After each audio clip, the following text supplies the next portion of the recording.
Montmartre is probably one of Paris's most famous neighborhoods and also most touristed, which leaves a lot of people thinking maybe they should skip it, and I would highly recommend you do not skip it. However, there is a secret to doing it well, and you know that I know it because I've lived here long enough that they gave me French citizenship. And I'm gonna show you how to do a day in Montmartre as if I were your friend and we were doing it together and I actually wanted to have a good time and not just do the touristy stuff. In fact, we're gonna avoid the crowds as best we can, show you some special stuff you might not find on your own, and eat very well along the way. This is Paris in My Pocket's guide to doing a day in Montmartre like a local. Let's go and not get hit by a car. All right, let's start with where to stay. We had such a good time at Maison Proust, we decided to go to their sister hotel, Maison Souquet, here in Montmartre. They know it's not Montmartre, and the keen-eyed among you will also know that we're actually in Pigalle right now, right next to the Blanche Metro, but we're gonna get into that here in a second. This is another delightful boutique luxury hotel that might not break the bank depending on where you're coming from. It is a little bit out of my price range personally, but it is so perfectly located and the staff are so lovely. While Maison Proust was more of a 19th century literary vibe, Maison Souquet has got a Belle Epoque thing going on here that's a little bit closer, cozier, and one might even say slightly more erotic. Where Maison Proust had a very clearly literary vibe, this one is here to match Pigalle and Montmartre and that vibe. There are hearts everywhere, naked ladies instead of literary characters in most of these tableaux. The design, the interior feels very, very similar nonetheless. Like it's very cozy, very luxurious. I could actually get a lot of good sleep in here. Like the acoustics are really, really nice. Although I don't think this place is really designed specifically for sleep. They've got some delightful rooms here, a spa that's a little smaller but private. You can privatize the spa and have a nice little pool all to yourself in central Paris, and then of course come back in the evening for their phenomenal cocktails in their tiny little delightful cocktail bar. The place is a little bit darker, cozier, closer. You've got red velour everywhere. And if you're looking for a little bit of a romantic experience just at the foot of Montmartre, then you can't do much better than Maison Souquet. But as we said, we're not actually in Montmartre yet, technically. Let's go somewhere with a little bit tastier coffee just down the street and we can talk about that with a view of Montmartre in the background. We can see the crown of Sacré-Coeur peeking out above the roofline here, and it's one of my favorite little sneaky views in the city from KB Coffee. I've recommended KB a ton, and it's because they're one of my favorite places. They're one of my favorite coffee roasters in the city. They're amazing, the staff are really friendly, the food is very good, and they're open every day, which is more than I can say for a lot of the places on the hill. The thing about going up in Montmartre is there are actually a lot of great options for coffee, for drinks, but the farther we go up the hill, the harder it is to find good food. You've heard of Artist Square, Place du Tertre by Sacré-Coeur?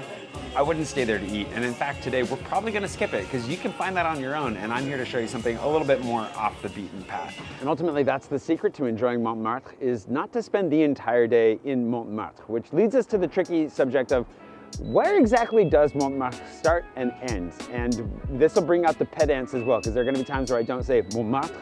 I will call it Montmartre because it's just easier and I'm speaking English, and whatever, get a job. I don't go around calling Paris Paris.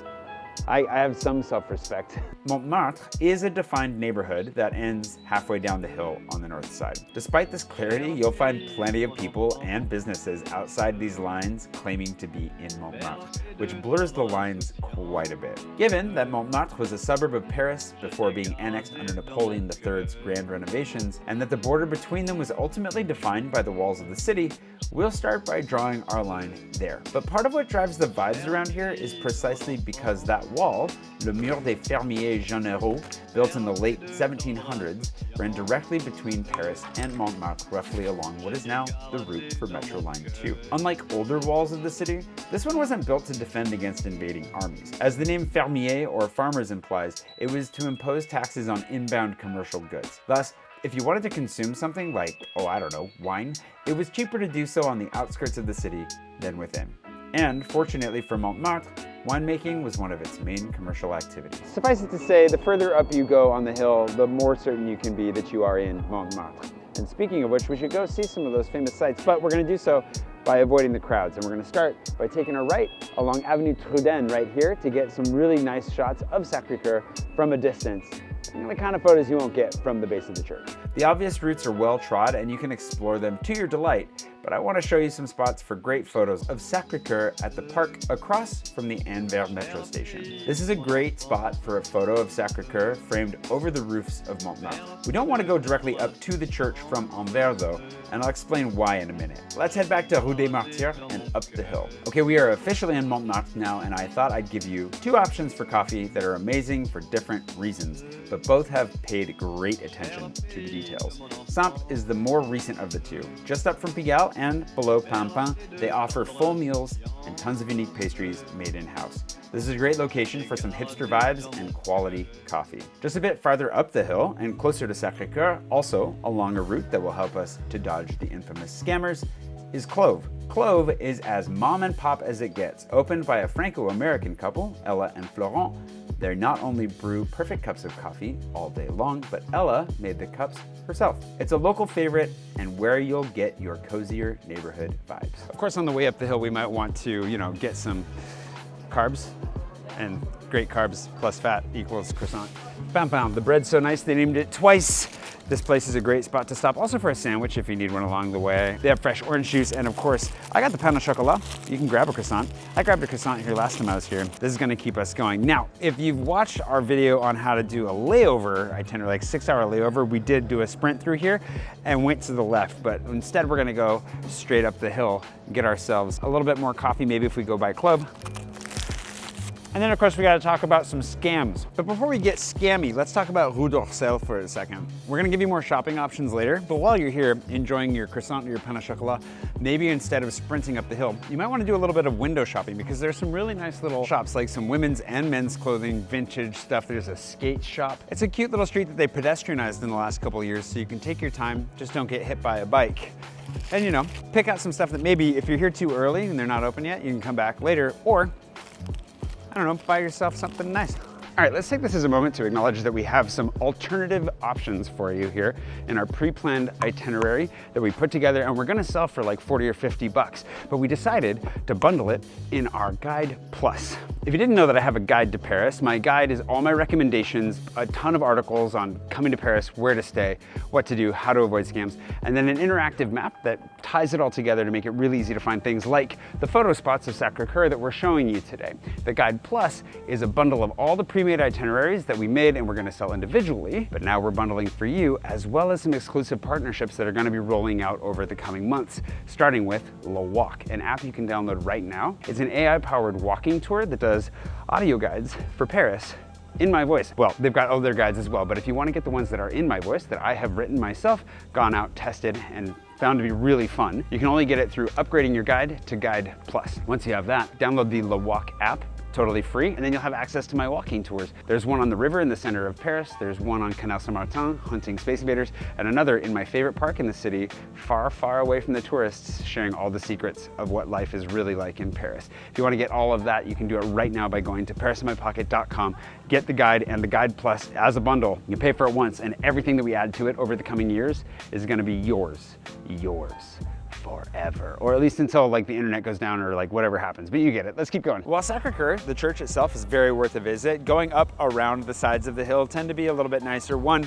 because the stairs make for some pretty photos, and two, because this area is known for two scams, one in particular. Directly behind me, once you go up these little curvy bits, the first level of the park is infamous for the bracelet scam, or the friendship bracelet scam, where you'll see some gentlemen hanging around that might have some lengths of string, and they'll come over and act a little aggressively friendly and try to tie that string around your wrist as a friendship bracelet before holding onto your wrist probably and waiting for you to give them something in return, because nobody ever explained to them that this is not how friendship actually works. It's a scam. They're hoping that they can make you uncomfortable enough that you will give them a gift in return to let you go on your way. And the way you deal with it is just keep your hands to yourself.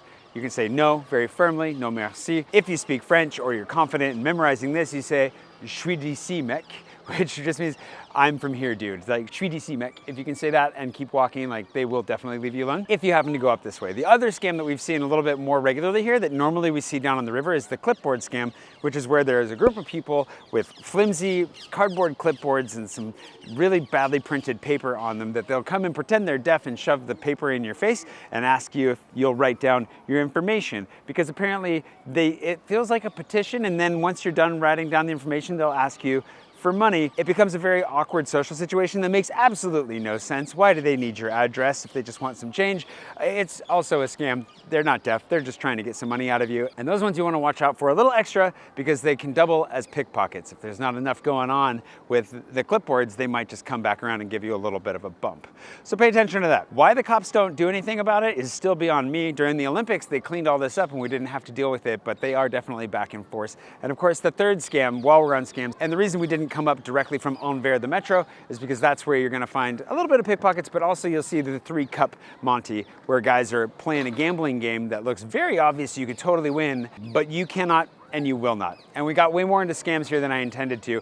Listen, don't get greedy. If it's too good to be true, it probably is. And when it comes to this situation, whether it's the clipboards or the bracelets, all you have to do is say no, set some healthy boundaries, take it as an opportunity to practice treating yourself well, and then continue on up to the church. Sacré-Coeur is totally worth going in and free.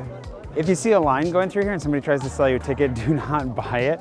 That's a scam that I've yet to see more than once, but you never know when that might come up. It is €8 as of recording to go all the way to the top to enjoy the panoramic view, something that I've actually never done personally.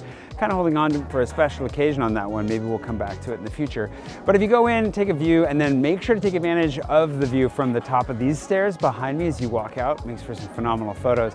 I do love this church a lot. It's one of my favorites. And it's got some pretty shady history behind it as well, which maybe we'll get into a little bit. I've got a museum for you on that. But before we get to that, we're gonna go around the church. Now, the crowds are all gonna go around to the left, which we're gonna start with as well, but then they take a left and go to Place du Théâtre, the Artist's Square, which, yeah, you should definitely go see at some point in your life, but everybody just ends up there by default. And honestly, after you've checked it out and kind of soaked up the vibe, there's nothing to like really eat or drink there. It also means if you follow with that crowd, you're gonna miss out on one of my favorite secret parks in the city. And it's a very, very open secret. If you want to get away from the crowds and see a side of the church that I've shown in a lot of my videos, I'm surprised there aren't more people here. Is nobody watching? Is nobody paying attention? Go all the way around behind the church, the Rue de la Bonne, and you'll find this really nice, cute little park, quiet, great spot to bring that sandwich if you happen to buy a sandwich, and then get some phenomenal photos of the church from an angle that so many people miss. And if you come here during magic hour, the light is incredible. But what we're gonna do is walk a little bit farther down Rue de la Bonne. It gets confusing because the street gets divided by the park, essentially. We're gonna go down the stairs and you'll see this really nice area where the church gets framed by the buildings in the neighborhood a little bit, and it just adds so much beautiful context. If you like taking gorgeous photos, you have to come behind the church. And if you don't like taking gorgeous photos, you still should, because it's really nice and quiet and so neighborhoody back here. I love it. We're gonna keep going down the hill, of course, for now to get lunch at Nakatsu. I gave you a lot of really great French options in the Marais video, and there are tons of great French options in my guide, but today we're gonna branch out a little bit because I want some fried chicken. Nakatsu is a really nice local Japanese place that also sources all of its food from the Paris region, whether it's the chicken or the vegetables. Everything's really close by, fresh, delicious. It's a very simple menu. You've got the burger, the donburi, or the curry. You can get them in chicken or veggie. That's basically it. There's dessert, there's wine, there's Coke, whatever you need there, but like, it's very good. I really like this place a lot. Of course, if you're looking for something more Italian, Bobby is just down the hill from the church. You'll pass it on your way here. So I love Bobby. We've shown them a million times. Maybe you should give Nakatsu a try. For sweets on the go, we're heading to my favorite pun of the day, Sucré Coeur, or sweetheart. Not only do they have some creamy pastries and meringues, but this is a chance to bring something sweet home with you, like some caramel or a jam. If you're looking for coffee now, and you'd like to get it before we head back up the hill, then let's drop just a little lower to Two Doors Coffee. You can, of course, rearrange the coffee timing to your liking and maybe hit one of the cafes we mentioned earlier as you do some shopping, but around here we tend to skip coffee at the restaurant and grab it somewhere tastier. Two Doors has long been a favorite of the denizens of Montmartre, even though technically we're just north of the neighborhood now. They also bake some fantastic cookies in case you haven't ingested enough sugar yet. Of course, we're going to need to go back uphill just a little bit, but we're on the hunt for photos. St. Vincent's Cemetery is located just up the street from Sucré Coeur and is the cemetery I mistakenly called the Cemetery of Montmartre for an embarrassingly long period of my life. It's quiet and framed by the tall apartments along the hill, overlooked by Sacré-Coeur in the distance. We're trying to keep the up and down to a minimum today, but It is a day spent on the hill, so you are going to come back up at some point to Delita's bust, a very famous French singer who you might notice a part of the bust is a little bit better polished than the rest of it, and that's because if you rub her boobs, you get good luck. Supposedly. If you keep going this way, this is Rue de l'Abreuvoir, one of the most picturesque streets in the entire city. Phenomenal photo. I have printed many postcards here myself and come here many times as well to try and let you know about it. This street has some fantastic angles for photos and will run along the famous pink house and above the vineyard of Montmartre. Because yes, they still grow grapes and sell the wine here every year. But Delita is not necessarily the most polished structure because there's also a man halfway stuck in a wall based on a character by Marcel Aimé, a story about a man who gained the power to walk through walls, abused that power quite substantially, and then found himself losing that power halfway exiting a wall. You can grab his hand and see if he transfers that power to you. Put it to good use. Be very careful because you don't want to end up also halfway stuck jumping out of a wall. Kind of awkward. But we're gonna go this way now to check out the Museum of Montmartre, Musée de Montmartre, and learn a little bit of history about the hill. This museum will transport you back through time, from photos of the construction of Sacré-Coeur to the posters printed to protest its political implications. Because poster design and printing was another thing Montmartre excelled at. The hill itself has some bloody history as it was the start of the Paris Commune, home to many of the National Guard's cannons. First blood was spilled here, and when the monarchists successfully bid to build Sacré-Coeur there, it became a symbol of struggle for the soul of Paris itself. It was very controversial and took 100 years to be reduced to a tourist attraction. The gardens of the museum are peaceful, and the workshop of Suzanne Baladon is inspiring, if not envy-inducing. Being in a place like this just makes me so jealous for all the natural light. I want to have my own atelier at some point. You can stop in the cafe here if you like, but it never seems to be open when I come through, and I've probably given you too many options as it is. And don't skip the gift shop here, as there are some really fun souvenirs and postcards, including postcards filled with seeds inspired by the paintings of flowers. Speaking of which, let's do some shopping. On your way back down the hill, you might want to bring something back for your four-legged friend who got left at home. And you're feeling guilty? Why don't you bring back a little bit of a doggy baguette from Barker's & Brothers? Barker's & Brothers is a really lovely neighborhood dog store, coffee shop, and groomer, and you can grab some really fun Frenchy toys here, or even bring back a fancy little doggy sweater. Just down the street at the top of one of our favorite sets of stairs, you'll find Paul Art and Design, an Argentinian family that resettled in Paris and opened the store about 8 years ago to highlight the dad, Paul's art, whether that's mugs, magnets, prints, notebooks. There's a lot of really fun stuff in here that's a whole lot more unique than the average tourist trap souvenir. And if you find yourself on our other itinerary for Montmartre, you'll cross paths with their store, the Merde Boutique. But hey, if the word shit on a mug isn't esoteric enough for you, then you can head to Tienda Esquipulas. Forgive me for I don't speak Spanish. Tienda Esquipulas is a wonderful neighborhood gem that's been here for over 20 years, selling Latin religious inspired art. Whether you want to grab a milagro or a monkey mask keychain or a winged Freda, which is my absolute favorite thing in here, you're going to find something really, really fun and very unique to bring back home with you. You don't have to be religious to enjoy a winged Freda, but maybe plan your shopping earlier in the day because we are in for the nightlife from here. For apéro, we have two options, beer or cocktails. For beer, you're gonna go to Patoche, which is a local brewery. They actually brew the beer here in Montmartre, and they name all of the beers after something in Montmartre or next door, which you'll see, and hopefully you recognize a couple of those names by this point. I got a New England IPA called the P Galactic, which has got so much going on that I like. It's delicious, a little bit fruity, really smooth, full-bodied. You get it, it's delicious. And then you can sit here enjoying a nice cold beer while watching people hoof it up the stairs and laughing because you've already done all that hard work yourself, and now it's time to kick back and relax. On our way to dinner, option number 2 is Astoria for cocktails. Cheers. A local cocktail bar here in Montmartre that feels like a neighborhood bar, like a place you would go with your friends that's not too fancy, but phenomenal cocktails. Some really talented staff who can make all of 6 cocktails at once. Inner brain, some really fun local versions. Of course, the alcohol-free stuff, which is at Patoche as well. We've got alcohol-free beer for you there in case you need it. But having their home-branded martini right now, it's a great spot to come chill, even if you just want to spend a little bit longer this evening here and have some snacks, like the terrine we're about to dive into, or les rillettes. Then we're getting into the rillettes. Not a bad spot to show up, have some drinks, and then we'll move on to dinner. because dinner's really late tonight. Sobremesa is one of my favorite little-known restaurants in Montmartre, technically across the street. That's a natural wine bar with residencies for their chefs, and they have a tendency to focus on Southeast Asian chefs. I found it because of my friend Lady Gugu, who's a Burmese chef, and tonight we have a chef from central China who's making dishes from her childhood, including this peanut sauce potato noodle deliciousness. We're doing the tasting menu tonight so we can try everything, but of course you can just show up, pick a la carte, whatever it is you'd like to eat, have some great wine, and then head out from here if you'd like to, or spend the evening drinking and eating until you're absolutely stuffed. Sobremesa, even my friends don't know about this place yet. We've had multiple conversations about it. You could be one of the first. Definitely come, check it out. Love this place. Some really good spicy deliciousness. It's so hard to find authentic Asian food in Paris. If you don't want to close out here and you feel like having a late night, you need to go back to Pigalle. Don't stay here. Head back there.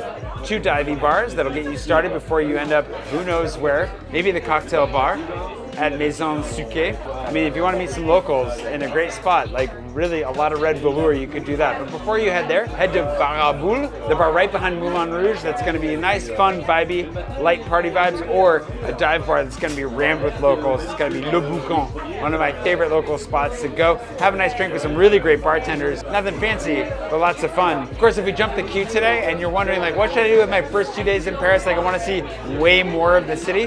Then you should go check out our 24 Hours in Paris video right here. That'd be great. Or if you need help ordering your wine, you can watch my wine guide to Paris video right here. Everything from natural wine to champagne, whatever you need to know to have a good time ordering wine in Paris. I'm Jay Swanson. This has been Paris in My Pockets, guide to doing a day in Montmartre like a local. And now I'm going to get back to eating the food like I really honestly, that's all I want to do right now.